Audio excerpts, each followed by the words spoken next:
बड़ा अच्छा टॉपिक है, इंटरेस्टिंग टॉपिक है। जस्टिस रोहिणी पैनल के बारे में बात कर रहा हूँ मैं, है ना। देखो यार, भारत के अंदर में सरकार ने 1990 के अंदर में एक नियम बनाया, एक कानून बनाया। सरकार ने कहा कि यार एक काम करते हैं, भारत में बहुत सारे ऐसे, ठीक है, हमने SC ST को तो रिजर्वेशन दे दी थी, शेड्यूल कास्ट शेड्यूल ट्राइब को दे दी थी, बट भारत के अंदर में और भी बहुत सारी ऐसी लोग थे, ठीक है, कैटेगरीज थी जो बैकवर्ड थे, ठीक है। बहुत सारी कास्ट ऐसी थी जो बैकवर्ड थी। तो उसके ऊपर एक सर्वे किया जाता है, ठीक है। मंडल कमीशन बनाया सरकार ने, और मंडल कमीशन ने अपनी वही पूरी छानबीन की और मंडल कमीशन ने अपनी रिपोर्ट रखी। मंडल कमीशन ने पाया कि भारत के अंदर में बहुत सारे ऐसे लोग हैं यार, जिनको अगर आप देखोगे तो उनकी स्थिति इकोनॉमिक तरीके से, पॉलिटिकल तरीके से, सोशो इकोनॉमिक तरीके से, सामाजिक आर्थिक रूप से, राजनीतिक रूप से उतनी अच्छी नहीं है, उनको प्रॉपर रिप्रेजेंटेशन नहीं मिल रहा। ये किसने कहा? ये मंडल कमीशन ने कहा, ठीक है। मंडल कमीशन ने कह दिया, सरकार को रिपोर्ट दे दी। अब सरकार ने कहा ठीक है भाई, आगे क्या करना है? तो उन्होंने कहा कि यार एक काम करो ना, आप SC ST को तो रिजर्वेशन दे ही रहे हो, एक OBC करके और रिजर्वेशन दे दो, अदर बैकवर्ड कास्ट बना दो, उसको आप रिजर्वेशन दे दो। सरकार ने कहा कितनी दे? सरकार ने बातचीत की, डिसाइड हुआ 27% रिजर्वेशन दे देते हैं OBC को, अदर बैकवर्ड कास्ट को। सब हो गया। ये रूल पास हुआ 1990 के अंदर, मतलब 1990 में सरकार ने बोल दिया कि भाई कुछ कास्ट होंगी जिनको हम अदर बैकवर्ड कास्ट कहेंगे, SC ST के अलावा है कास्ट, और ये जो अदर बैकवर्ड कास्ट होगी इनको गवर्नमेंट जॉब में, जो इंस्टीट्यूशंस हैं सरकारी, उनमें पढ़ाई वढ़ाई में इनको हम रिजर्वेशन देंगे। होगी बात। अब देखो, मुद्दा ऐसा था रिजर्वेशन का, ठीक है, मुद्दा ऐसा था तो मामला पहुंच गया सुप्रीम कोर्ट में। 1992 तक आते आते कई सारे लोग इसके विपक्ष में खड़े हो गए। कोई कह रहा नहीं भाई हम इसको नहीं होने देंगे, कोई कह रहा हम नहीं होने देंगे, मतलब मामला ऐसा हो गया, ठीक है, सब लोग उसके अगेंस्ट में खड़े हो गए। अब जब मामला ऐसा चल रहा था तो भाई इसका समाधान भी निकालना पड़ेगा। समाधान निकला कि चलो ठीक है यार, सुप्रीम कोर्ट में चलते हैं। 1992 में मामला सुप्रीम कोर्ट में गया। सुप्रीम कोर्ट ने 1992 में एक बहुत एक लैंडमार्क जजमेंट दी, जिसको हम जानते हैं इंदिरा साहनी केस। अब ये सब कनेक्टेड है, ध्यान रखिएगा दोस्तों। पहला मैंने क्या बोला? मंडल कमीशन, पहला है मंडल कमीशन। अब आप ऐसे पढ़ोगे ना, जैसे मुझे याद है वैसे तो आपको याद रहेगा। मंडल कमीशन के बाद 1990 के अंदर में सरकार ने क्या किया? रिजर्वेशन दिया OBC को। कितने परसेंट दोस्तों? 27%। मामला 1992 में किसके पास चला गया? Supreme court. सुप्रीम कोर्ट ने एक जजमेंट दी जिसको हम कहते हैं Indira Sahni versus union of India, Indira Sahni case. बहुत इंपॉर्टेंट है, जिसमें कहा गया कि रिजर्वेशन तो दे लो, कोई दिक्कत नहीं है, लेकिन 50% से ज़्यादा रिजर्वेशन नहीं देनी है किसी को भी। अगर आप गवर्नमेंट जॉब में 50% से ज़्यादा रिजर्वेशन दे रहे हो, that means you are violating the criteria, तो उसके लिए मना किया गया था, ठीक है। ये बात मैं कर रहा हूँ किसकी दोस्तों? इंदिरा साहनी केस की। इंदिरा साहनी जो जजमेंट आई थी उसकी बात। चलो ठीक है, सारी बात हो गई। अब ये ऐसे करके आप जो मैंने बताया ना, ये ऐसे ही याद रखना पड़ेगा, कहानी ऐसे ही चलेगी। चलता रहा मामला, यार मामला अभी तक चल रहा है। तो अभी रिसेंटली सरकार को लगा कि यार ये जो OBC में भी हमने जिसको डाला है ना, अदर बैकवर्ड कास्ट की श्रेणी में के जिस भी कैटेगरी को हमने रखा है, तो देखते हैं 1992 से 90 से मजे ले रहे हैं, ठीक है, जो OBC के अंदर है। सरकार ने सोचा कि देखते हैं कि रियलिटी के अंदर में इनके जीवन में कुछ बदलाव आया भी है, ऐसे ही चल रहा है, सब कुछ वैसे ही चल रहा है। अगर आया है तो किस किस कास्ट ग्रुप को फ़ायदा हुआ है, ठीक है। तो एक पैनल बना, जस्टिस रोहिणी पैनल। पैनल बनाने से पहले जस्टिस रोहिणी जो है बेसिकली दिल्ली हाई कोर्ट जो है उसकी, पता नहीं चीफ जस्टिस थी या बताएं जस्टिस थी, ये मेरे को श्योर नहीं है। तो इनसे कहा गया कि भाई ठीक है, आपकी अध्यक्षता में हम एक पैनल बना रहे हैं। सबसे पहले तो आप जाके ये देखो कि जो हम OBC को रिजर्वेशन दे भी रहे हैं, तो ये OBC का रिजर्वेशन सारी कास्ट में जा रहा है या कुछ कुछ कास्ट ही फ़ायदा उठा रही है इसकी? मतलब 27% रिजर्वेशन तो दे दिया, बट क्या ये 27% रिजर्वेशन सब तक पहुंच रहा है, या कुछ कास्ट हैं जो डोमिनेंट है OBC के अंदर में, उन्हीं को सारा फ़ायदा मिल रहा हो? पहले काम दिया तो रोहिणी पैनल ने जो है, जस्टिस रोहिणी पैनल ने जाके देखा तो इनको ये सही लगा। इन्होंने कहा कि हाँ, सारा जो तुम रिजर्वेशन दे रहे हो, कुछ कुछ लोग हैं, कुछ कुछ कास्ट हैं OBC के अंदर में, वो सारा मज़ा लूट रही है, बाकियों के पास में ये फ़ायदा पहुँच ही नहीं रहा, ठीक है। तो फिर सरकार ने कहा यार ये तो गलत बात है यार। तो सरकार ने कहा कि ऐसा नहीं होना चाहिए, ऐसा नहीं होना चाहिए, तो फिर क्या करें? राष्ट्रपति ने एक पैनल बनाया जिसका नाम था जस्टिस रोहिणी पैनल। ये इनकी चेयरमैन थी, इस पैनल की मुखिया हैं। तो इनको कहा गया कि यार आप एक काम करो ना, OBC का भी सब कैटेगराइजेशन कर दो, OBC को भी अलग अलग टुकड़ों में बांट दो, ठीक है। जैसे 27% OBC को तो दे रहे हैं, लेकिन उसमें भी अलग अलग क्राइटेरिया बना दो ताकि रिजर्वेशन का लाभ सब तक पहुंच सके। तो ये काम दिया गया रोहिणी पैनल को, जस्टिस रोहिणी पैनल को। अब जब से का पैनल बना है तब से लेकर आज तक 6 बार इसका टाइमलाइन एक्सटेंड हो चुका है। ओरिजिनल इसकी रिपोर्ट बहुत पहले आ जानी चाहिए थी, बट 6 बार इसको एक्सटेंशन मिला है और फाइनली इसने अपनी रिपोर्ट जो है, इस पैनल ने अपनी रिपोर्ट सरकार के सामने रख दी है। लेकिन यार ये जो पूरा पैनल की जो रिपोर्ट है सारी की सारी अभी भी सीक्रेट है, ठीक है, एकदम बाहर नहीं निकाली जा रही। क्यों? क्योंकि 2024 में इलेक्शन है। अब एक बात बताओ यार, सरकार को पता चल रहा है कि भाई हाँ फलानी ओबीसी कास्ट है, उसको ओबीसी की रिजर्वेशन से सबसे ज़्यादा फायदा मिल रहा है, और अगर उसने सब कैटेगराइजेशन किया तो वो कास्ट तो नाराज हो जाएगी ना गवर्नमेंट से। भाई अगर मान लो डिवाइड कर दिया, एक पर्टिकुलर कास्ट है एक्स और उसको मज़ा आ रहा है रिजर्वेशन में बहुत ज़बरदस्त, और अगर सरकार ने कुछ बदलाव किया और उसके फ़ायदे कम हो गए तो इलेक्शन में वो वोट देने वाली है नहीं, ठीक है। तो इसीलिए अभी जो पूरी रिपोर्ट है ये पब्लिक डोमेन में रखी नहीं गई है, इस पर बहुत हाई लेवल टॉप की एकदम सिक्रेसी मेंटेन की जा रही है, और ये भी कहना मुश्किल है कि इस रिपोर्ट पे काम होगा अभी या नहीं होगा। 2024 में इलेक्शन हो सकता है, तब तक टाल दिया जाए, क्योंकि 24 में इलेक्शन के टाइम पे अगर ये बाहर निकाल दी तो हो सकता है कि कुछ पॉलिटिकली कुछ नुकसान हो जाएगा गवर्नमेंट को। तो सरकार ऐसा बिल्कुल भी नहीं चाहेगी कि भाई राजनीतिक तौर पे पॉलिटिकली उनको किसी प्रकार का लॉस हो, ये सब बात है। बाकी इस समय पे इस रिपोर्ट का आना ये भी एक अपने आप में महत्वपूर्ण है, क्योंकि इलेक्शन आए, पॉलिटिकल चार्ज एटमॉस्फेयर है। साथ साथ सबसे बढ़िया बात ये होगी, देखो 1990 से हमने ओबीसी की रिजर्वेशन लागू की हुई है, हमें पता चल जाएगा इस रिजर्वेशन का कोई फ़ायदा भी हुआ है कि नहीं हुआ है। और आज अगर आप देखोगे ना, ठीक है, हर भारत के अंदर में अलग अलग राज्य डिमांड कर रहे हैं socio economic caste based census की। सेंसस होता है, जनगणना होती है, बट वो कह रहे हैं socio economic caste based census होना चाहिए, सामाजिक आर्थिक आधार के ऊपर एक जनगणना होनी चाहिए, जिससे पता चले कौन कितना अमीर है, कौन कितना गरीब है। तो क्योंकि हर स्टेट, इवन जो गवर्नमेंट जिनको रूल कर रही है, मतलब जिनमें बीजेपी की सरकार है ना, वहाँ पे भी स्टेट गवर्नमेंट डिमांड कर रही है कि भाई एक ऐसा स्थिति बनाओ, एक ऐसा सर्वे करो जिससे चीज़ों का पता चल सके, तो इसके माध्यम से वो चीज़ हो जाएगी, ठीक है। तो इसका इंपॉर्टेंस भी है। तो ये पूरी कहानी है जो इस टॉपिक में आप डिस्कस करोगे, ठीक है। कहानी सुन ली, मुझे पूरा विश्वास है समझ में भी आ गई होगी आपको। लेकिन दोस्तों यूपीएससी में सिर्फ इतने से काम नहीं चलता है ना, सुनने पढ़ने से हमें कंटेंट चाहिए होता है। जब यूपीएससी में आप लिखने बैठोगे तो कैसे लिखोगे, सो उसी को मैं यहाँ पे अभी समझाऊंगा, ठीक है। जस्टिस रोहिणी पैनल ऑन सब कैटेगराइजेशन ऑफ ओबीसी, ये आया हुआ टॉपिक है द हिंदू में। चलिए समझते हैं। जीएस पेपर 2 गवर्नमेंट प्लान और पॉलिसीज़। भाई कहाँ से हो गया, क्यों पढ़ा रहा हूँ, मेरे सर में दर्द थोड़ी ना है। जीएस पेपर 2 में गवर्नमेंट की प्लान पॉलिसी के बारे में बात होती है, दैट्स व्हाई डिस्कसिंग इट। तो इसमें क्या कहा गया है, जस्टिस जी रोहिणी कमीशन बनाया गया था, जिसका काम क्या था, ओबीसी को सब कैटेगराइज करना, अलग अलग भागों में बांट देना। अभी 31 जुलाई अभी जस्ट गई है, तो 31 जुलाई को इन्होंने अपनी रिपोर्ट जो है वो राष्ट्रपति को सौंप दी है। कमीशन जो बनाया गया था ना, कमीशन बना था अक्टूबर 2017 के अंदर, ठीक है। उसके बाद 14 बार इसको एक्सटेंशन मिला। मैं तो 6 बार बोल रहा था यार, सॉरी।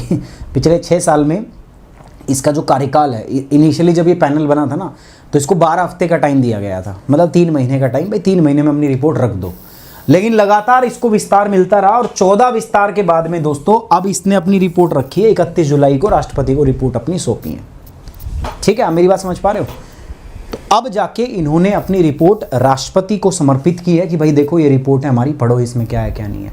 तो इस पैनल के बारे में थोड़ा और जानने का प्रयास करते हैं, ठीक है। ये जो पैनल है, सॉरी, ठीक है, इट्स पैनल, ये गलत लिख दिया मैंने, PANEL, ठीक है। तो इस पैनल के बारे में पढ़ते हैं। तो प्रेसिडेंट ने इसको बनाया था, पता ही है, अक्टूबर 2017 में। इसका हेड कौन है, तो हेड थी इनकी चीफ जस्टिस जी रोहिणी, ठीक है। ये दिल्ली हाई कोर्ट है ना, उनकी चीफ जस्टिस थे। इनको काम दिया गया कि भैया हमारे पास कुल मिला के 2600 के आसपास कास्ट हैं जो ओबीसी के अंदर आती हैं, ठीक है। तो इनको कहा गया कि आप ये जो 2600 केंद्रीय ओबीसी की सूची के अंदर में जो कास्ट है ना, इनको और अधिक जाति समूह के अंदर उपवर्गीकृत करो, आप सब कैटेगराइजेशन करो। इसका क्या करो, सब कैटेगराइजेशन, उपवर्गीकृत करो इनको। ये इनको काम दिया गया, रोहिणी पैनल को ये काम दिया गया। इन्होंने कहा ठीक है करते हैं, कोई दिक्कत नहीं है। ये जो कमीशन थे, इसमें चीफ जस्टिस जो थी दिल्ली की रोहिणी जी रोहिणी, ये तो थी ही, हेड थी इनकी। बाकी इनमें और भी आदमी थे, जैसे डॉक्टर JK बजाज, ठीक है, centre for policy studies representative थे, पॉलिटिकल सर्वे ऑफ इंडिया से भी थे मेंबर यहाँ पे, ठीक है। रजिस्ट्रार जनरल ऑफ इंडिया वो भी इसका मेंबर था, और साथ साथ सोशल जस्टिस और एम्पावरमेंट मिनिस्ट्री से भी इसके अंदर में लोग थे। तो ये इनके पूरे लोग थे जो इसके अंदर में शामिल थे, ठीक है। कमीशन का ऑब्जेक्टिव क्या था दोस्तों, देखो इमीडिएट ऑब्जेक्टिव तो सिंपल था। इनिशियल ऑब्जेक्टिव क्या था भाई, इनिशियल ऑब्जेक्टिव ये था कि इनको ये काम दिया गया था कि भाई जो 27% तुम्हारी रिजर्वेशन है, 27% जो तुम्हें आरक्षण दिया गया है, तुम्हें ये देखना है कि ये 27% का बेनिफिट सबको मिल रहा है या कुछ डोमिनेंट कास्ट हैं। ओबीसी में भी कुछ डोमिनेंट कास्ट ग्रुप हैं जिनको इसका फायदा मिल रहा है, ये इनको देखना था। ठीक है, देखना क्या था कि कुछ जाति समूह जो है जिनका वर्चस्व है, ओबीसी में भी कुछ जाति होंगी ना जिनका वर्चस्व होगा, तो ये ही इसको काम दिया गया कि भाई ये बताओ कि सबको इसका लाभ मिल रहा है या नहीं मिल रहा। ठीक है, या कुछ ही जो हैं जिनका वर्चस्व है, जो बड़े तगड़े ग्रुप हैं, उन्हीं को इसका लाभ मिल रहा है। तो ये बात इनसे पूछी गई है ना। अब इन्होंने अपनी रिपोर्ट बनाई, ये इनिशियल काम था इसका, सबसे पहले सब कैटेगराइजेशन का काम तो बाद में दिया। पहले तो इनसे पूछा गया कि एक बात बताओ, ऐसा है कि 27% कुछ ही लोगों को जा रही है, बाकी लोगों को मज़ा नहीं आ रहा इससे? तो उन्होंने कहा हाँ ऐसा है भाई, इनिशियली इन्होंने कहा है। तो है तो फिर एक काम करो, उसको सब कैटेगराइजेशन करो, तरीका ढूंढो उसको कैसे न्यूट्रलाइज किया जाए, कैसे सबको लाभ दिया जाए। तो फिर दोबारा इसको काम दिया गया कि भाई जितनी भी सेंट्रल ओबीसी की लिस्ट में 2600 कास्ट है ना, आप एक काम करो उसको सब कैटेगराइज करो, उसको उप वर्गीकृत करो। 2600 कास्ट है हमारे पास, उनका क्या करो आप उप वर्गीकरण करो, ये बोल दिया गया इसको। अभी उप वर्गीकरण में क्या आएगा भाई, जो हमारी ओबीसी है ना, इनको अलग अलग ग्रुप में और फर्दर डिवाइड किया जाएगा ताकि सब तक बेनिफिट मिल सके। ठीक है, कुछ डोमिनेंट कास्ट है जिनका वर्चस्व है वो तो फायदा ले ही रही है, बट इनको और डिवाइड किया जाए ताकि सब तक इसका लाभ पहुंच सके। अब दोस्तों बात करते हैं initial finding of the committee. इस समिति का प्रारंभिक निष्कर्षण क्या था, प्रारंभिक निष्कर्ष इसने क्या निकाला। ठीक है, तो प्रारंभिक निष्कर्ष यही था, इनसे पूछा गया था कि बताओ भाई एक बात बताओ, क्या सही मायने में, सही मामलों में, सही में आपको लगता है कि हाँ ये सारा जो झमेला इससे कुछ ही लोगों को फ़ायदा मिल रहा है? इन्होंने कहा हाँ यस। ठीक है, इन्होंने कहा क्या, यस, कि कुछ ही लोग हैं जो इससे मज़ा उठा रहे हैं, कुछ ही लोग हैं जिनको इससे फ़ायदा मिल रहा है। There are only some dominating group जिससे इसको फ़ायदा मिल रहा है, जिससे सारा का सारा गवर्नमेंट रिजर्वेशन का लाभ उन्हीं को मिल रहा है। ठीक है, तो चलिए भाई, तो इनको बोला गया तो फिर इन्होंने कहा ठीक है भाई सब कैटेगराइजेशन करो। अब इस कमेटी का ये जो हमने पैनल बनाया था, इसका सिग्निफिकेंस क्या है, इसका महत्व क्या है, व्हाट इज़ द सिग्निफिकेंस। ठीक है, महत्व समझते हैं इस आयोग के निष्कर्ष का महत्व क्या है। देखो पहला महत्व तो क्या है कि पहली बार ये डेटा हमारे सामने आएगा। भाई तुमने 1990 में ओबीसी के लिए रिजर्वेशन सेट किया था 27%, है ना, तो 1990 से आज 2023 हो गया, मतलब लगभग आपका मान के चलो 30 साल हो गए, ऑलमोस्ट 3 डिकेड हो गए। अब 3 डिकेड के अंदर में क्या परिवर्तन आए हैं, कुछ बदला है कि ना बदला। ठीक है, ओबीसी कम्युनिटी के अंदर में उनका इकोनॉमिक स्टेटस जो है, सोशो इकोनॉमिक सामाजिक आर्थिक जो स्थिति है, क्या उसमें परिवर्तन हुआ है कि नहीं हुआ। भाई सामाजिक आर्थिक स्थिति में परिवर्तन हुआ है तो बहुत अच्छी बात है, नहीं हुआ है तो क्यों नहीं हुआ, ये सब उसके अंदर में आपको देखना ज़रूरी होगा। This is significant in the light of the fact that clamour. अब और भी बात सुन लीजिए मेरी बात, अभी आजकल कास्ट सेंसस की बात हो रही है, बहुत सारे ठीक है स्टेट हैं जो कह रहे हैं कि भैया कास्ट सेंसस होना चाहिए, कास्ट सेंसस होना चाहिए कि कितनी कास्ट है। सेंसस का मतलब है जनगणना, और कास्ट नाम जोड़ दिया तो मतलब कास्ट बेस्ड सेंसस, आपको गिनना है कि किस कास्ट के कितने लोग हैं, तो कास्ट के हिसाब से ऐसे जनगणना। तो हर स्टेट कह रहा है, इवन बीजेपी वाले जो स्टेट हैं वो भी कह रहे हैं। तो कहीं ना कहीं जब ये सब कैटेगराइजेशन हो जाएगा, इसका डेटा सामने आ जाएगा ना, तो ये जो कास्ट बेस्ड सेंसस वाला जो एक मतलब आपस में वो बना हुआ है ना, ठीक है, हवा बना हुआ है, वो उसको भी कहीं ना कहीं थोड़ा सा पैसिफाई किया जाएगा। यह इस तथ्य के आलोक में महत्वपूर्ण है कि विपक्ष के बीच जाति गणना की मांग जोर पकड़ रही है, और कई राज्य सरकार तो ऐसी हैं दोस्तों जो पहले से ही जाति और सामाजिक आर्थिक संकेतनों पर अपने स्वयं के सर्वेक्षण करने के तरीके ढूंढ रही हैं। कई तो हैं जो आगे से निकल गए हैं, वो कह रहे हैं नहीं भाई बाढ़ में जाए सरकार करेगी, ठीक है, नहीं तो हम अपना खुद कर रहे हैं। ठीक है, द ग्रैनुअलिटी ऑफ द डेटा, अब ये जो डेटा आएगा, ठीक है, ये भी बहुत बहुत इंपॉर्टेंट है दोस्तों। ठीक है, क्योंकि इसका डायरेक्ट इंपैक्ट पड़ेगा किस पे दोस्तों, इलेक्टोरल मैथमेटिक्स के ऊपर, राजनीतिक दल, क्योंकि अभी चुनाव होने वाला है, तो सीधा सीधा ये जो चुनावी गणित है ना उसके ऊपर में प्रभाव डालेगी ये जो पूरा डेटा है। अब इसीलिए ये देखना होगा कि भैया, क्योंकि ऑब्वियस सी बात है जो कास्ट पॉलिटिकली डोमिनेंट होगी उसी को इसका फायदा भी मिल रहा है। भाई 1990 में तुमने ओबीसी को रिजर्वेशन दिया, तो जिसको सबसे ज़्यादा लाभ मिल रहा होगा उसकी स्थिति आज सबसे बेटर होगी ना सोशो इकोनॉमिक, तो वो पॉलिटिकली भी उतना स्ट्रांग होगा। और अगर तुमने छेड़छाड़ की, ठीक है, तो वो तुम्हें वोट देने का नहीं है, वो तुमसे बिछड़ जाएगा। तो पूरी की पूरी जो राजनीतिक गणित है ना, ठीक है, चुनावी गणित है, उस पर इसका सीधा प्रभाव पड़ेगा। और इसीलिए अटकलें लगाई जा रही कि शायद इस रिपोर्ट को पब्लिक डोमेन में अभी ना रखा जाए, ठीक है, होल्ड पे रखा जाए, सिक्रेसी इसके अंदर बरती जाए, तो वो इसीलिए बात बोली जा रही है। अब मुद्दा है ओबीसी रिजर्वेशन का। सर मुद्दा कहाँ से स्टार्ट हुआ, मैं आपको पहले ही बता चुका हूँ, 1979 में, 1979 के अंदर में, ठीक है, 1979 के अंदर में पहली बार हमारी सरकार के द्वारा, ठीक है, पहली बार एक कमीशन बना, सॉरी पहली बार नहीं, दूसरी बार एक कमीशन बना जिसका नाम था सेकंड बैकवर्ड क्लास कमीशन, जिसको मंडल कमीशन के नाम से भी जानते हैं। ठीक है, मंडल कमीशन का काम क्या था?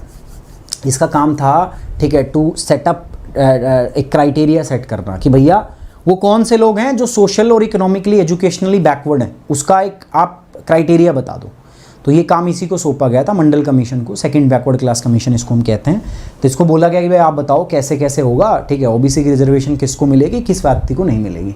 मंडल कमीशन ने अपनी रिपोर्ट रखी 1980 के अंदर, 79 के अंदर इसको काम दिया गया था। मेहनती आदमी था, एक साल में अपनी रिपोर्ट बना दी। उसने कहा कि भारत की 52% पॉपुलेशन ऐसी है जो सामाजिक आर्थिक रूप से, ठीक है, बिछड़ी हुई है, सोशो इकोनॉमिक बैकवर्ड कास्ट है।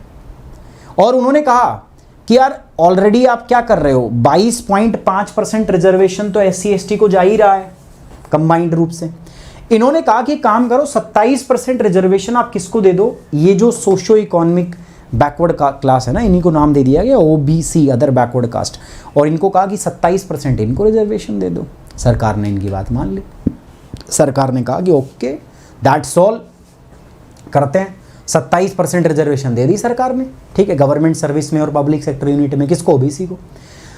अब विपक्ष में तो ठीक है यार, रिजर्वेशन पे ऐसा भारत में कभी नहीं हुआ कि हंगामा ना हुआ हो, आज भी होता है, उस टाइम पे भी हुआ होगा, ठीक है। मामला कोई ना कोई कोर्ट लेके पहुंच गया, कोर्ट में मामला गया और वहीं से एक लैंडमार्क जजमेंट निकल के आई जिसको हम कहते हैं Indira Sahni versus union of India case. 9 जज की बेंच थी, इसमें 9 जज मिले, बैठे, बात की, भाई केस आया उनके सामने कि क्या ओबीसी की जो रिजर्वेशन है ये कॉन्स्टिट्यूशनली वैलिड है, क्या संविधान के हिसाब से ठीक है। तो कोर्ट ने कहा कि इट्स वैलिड, कंप्लीटली ये कॉन्स्टिट्यूशनली वैलिड है। बट कोर्ट ने 2 और महत्वपूर्ण आयाम यहाँ पर सेट किए, 2 महत्वपूर्ण चीज़ सेट की। उन्होंने कहा ठीक है ये सही है, तुमने रिजर्वेशन दे दी 27% इनको और 22.5% पहले से चल रही है एससी एसटी की, कुल मिला के लगभग 49.5% हो गया। तो यही बोला अब आगे सुप्रीम कोर्ट ने कि भाई 50% का आंकड़ा मत पार कर देना तुम लोग, कई कई स्टेट में तो 50% का आंकड़ा भी पार हो चुका है, ठीक है। तो उन्होंने कहा कि 50% का आंकड़ा पार नहीं होना चाहिए, दे दो तुम रिजर्वेशन, ये वैलिड है ओबीसी की, कोई दिक्कत नहीं है। इस दूसरा इन्होंने कहा कि सिर्फ आर्थिक रूप से पिछड़ापन जो है वो कैटेगरी क्राइटेरिया नहीं होना चाहिए, कोई व्यक्ति आर्थिक रूप से गरीब है, सिर्फ इस क्राइटेरिया के आधार पे आप उनको रिजर्वेशन नहीं दोगे, ये भी बात सुप्रीम कोर्ट ने रख दी। मतलब मल्टीपल क्राइटेरिया आपको देखना है कि आर्थिक रूप से, सामाजिक रूप से, ठीक है, उसके बाद में जो है राजनीतिक रूप से, अगर कोई वर्ग पिछड़ा है तो ही आप उसको रिजर्वेशन दोगे। ऐसा नहीं कि बस आर्थिक रूप से कमज़ोर है तो उनको रिजर्वेशन दे दो। ये 2 बात सुप्रीम कोर्ट ने इंदिरा साहनी केस में कहा था। 6 जज जो थे वो किस बात की सपोर्ट में थे, हाँ 27% रिजर्वेशन ओके की रिपोर्ट है, दैट्स ऑल, और 3% ये कह रहे थे कि नहीं भाई नहीं होना चाहिए। तो 6:3 की जजमेंट है। मेजॉरिटी जज क्या कह रहे थे, मेजॉरिटी वर सेइंग दैट कि जो 27% of the reservation which are given basically primary to OBC that is constitutionally valid. समझ में आई बात तो कमेंट बॉक्स में लिखोगे ओके दैट्स ऑल, जल्दी से लिखो कमेंट बॉक्स में, जिसको समझ में आ गया लिख दो कमेंट बॉक्स में ओके दैट्स ऑल। अच्छा गाइज प्लीज़ यार देखो वीडियो लाइक करते चलो, ठीक है। अभी मैं देख रहा हूँ जितने भी हमारे छात्र हैं, ठीक है, छात्रों की संख्या अधिक है, लेकिन आप लोगों के जो लाइक हैं उनकी संख्या, जो प्यार है, मोहब्बत है, ठीक है, उसकी संख्या में थोड़ी कमी चल रही है। आगे बढ़ते हैं। अब देखो पूरा टॉपिक मेरे हिसाब से आपको क्लियर होना चाहिए, इससे आसान टॉपिक मेरे हिसाब से नहीं मैं कर पाऊँगा, ठीक है, कोई और करवा सकता है बट मैं नहीं करवा पाऊँगा। मैंने अपना पूरा प्रयास आपको दिया, ऑनेस्ट मैंने आपको अपना प्रयास लगा के यहाँ पे आपको काम करके दिया है। अब थोड़ा समझते हैं दोस्तों केलकर, इसमें क्या क्या चीज़ें हो रही हैं जो आप याद कर सकते हो। देखो एक कमीशन है इसमें, केलकर कमीशन, ये पहला बैकवर्ड क्लास कमीशन था, सेकंड तो मंडल था, पहला था केलकर 1953। अभी रिसेंटली 102 का कॉन्स्टिट्यूशन अमेंडमेंट एक्ट पास हुआ है, पता है आपको, 102 संवैधानिक संशोधन विधेयक 2018 में पास हुआ है। उसके द्वारा हमने national commission for backward class को कॉन्स्टिट्यूशनल स्टेटस दे दिया है। पहले national commission for backward class थी बट इसको स्टैट्यूटरी स्टेटस था, वैधानिक दर्जा था, बट अब हमने संविधान में ऐड कर दिया है national commission for backward caste. Now NCBC comes under the constitution. तो ये इनके बारे में आपको थोड़ा सा पढ़ लेना है, ठीक है, इनके बारे में आपको पढ़ लेना है। ओके, प्रीलिम्स में सर आपसे पूछ सकता है भाई जस्टिस रोहिणी पैनल के बारे में, उसके क्या काम थे, कितना टाइम दिया गया था, ठीक है, वर्तमान में उस पैनल का इंपॉर्टेंस देखो, वर्तमान में उसका इंपॉर्टेंस, इलेक्शन वाली बात भूल जाओ, तुम इलेक्शन वाली बात पेपर में मत लिख देना। वर्तमान में इसका इंपॉर्टेंस ये है भाई साहब कि 3 दशक हो गए हमने ओबीसी को रिजर्वेशन दिया है, तो पता तो चले कि उनकी सोशो इकोनॉमिक जो कंडीशन है उसमें किसी प्रकार का बदलाव आया भी कि नहीं आया। हमें पता तो चले कि किस कास्ट को इसका फ़ायदा मिल रहा है ज़्यादा। हो सकता है कि हमने सोचा तो तक सबको फ़ायदा मिले, बट हो सकता है एक पर्टिकुलर डोमिनेंट क्लास ही जिसका मज़ा ले रही हो, तो वो सब हमें इसी के माध्यम से पता चलेगा। ठीक है, अब एक और जो ये तो है ही इंपॉर्टेंट यार, Indira Sahni versus union of India case, this is also very very important. ठीक है, अब मेंस पे आ जाते हैं दोस्तों, मेंस का सवाल करते हैं। ठीक है, let's talk about the mains. Reservation पे हमेशा बात होती है। ठीक है, सो लेट्स टॉक, मतलब इस बार थोड़ा बात करते हैं, बट थोड़ा सा अच्छे से बात करते हैं, ऐसे नहीं कि धूल में लठ मार रहे हैं, कुछ भी हो कुछ भी कहे जा रहे हैं, नहीं भाई। मेन स्पेसिफिक मैंने बोलना है आपको क्या, how does reservation go contrary to the ideals of right to equality as mentioned in the constitution of India. हमारे संविधान में क्या बोला जाता है, संविधान में कहा जाता है राइट टू इक्वालिटी, सब लोग समान हैं, कहा जाता है कि नहीं कहा जाता। संविधान में इक्वालिटी का प्रिंसिपल है कि नहीं, प्रीएम्बल में भी है ना, लेकिन आर्टिकल 16 आर्टिकल 15 रिजर्वेशन देता है। ठीक है, उसको सपोर्ट करता है, कुछ क्लॉज हैं उसमें, एक्सेप्शंस हैं। तो ये यही बोल रहा है कि यार जो रिजर्वेशन है कि किस प्रकार से हमारा जो राइट टू इक्वालिटी का जो कॉन्सेप्ट है उसके अगेंस्ट में जा रहा है।